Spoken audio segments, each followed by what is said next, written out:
ঈদে একটা হক থাকে, সবার টাকা পয়সা পাঠাইও কেনাকাটা করব। হ্যাঁ বাপ মা দেওয়া লাগবো, আবার তুমি কি দি চাও? আমি তো কিছুদিন আগে দিছি 2000 টাকা পাঠাই দিছি, বোনাস টোনাস পাইলে আরো কিছু টাকা পাঠাবো। হ্যাঁ হ্যাঁ এ মামু ঈদ বানাতে তোরা বাবা, এই দুষ্ট রাবিত বানাতে আরে বাবা এখন আম করি হাত চলা কঠিন। দে দে ফাইলে মে নাই করে দে নাই আফা মাফ করেন আফা, আমরা মাফ করতে হইব।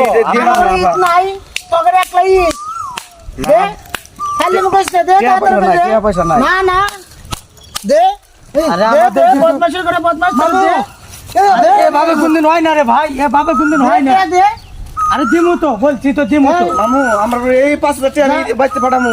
না এই অ্যাক্সিডেন্ট দে বদমাশ দে দে দে দে এটা কিন্তু ঠিক না, জোর পূর্ণতা করা ঠিক না। দে তোরা ঈদ করবি একলা, আমরা কি করছি? মামু এটা আমরা করবো না? এই ধরো দিলাম, যাও। যা। একবার মানুষ না কি এগুলা কি জোর পূর্ণতা করে, দেশ অমূল্য হয়ে গেছে গা। দাও তো এগুলা কি?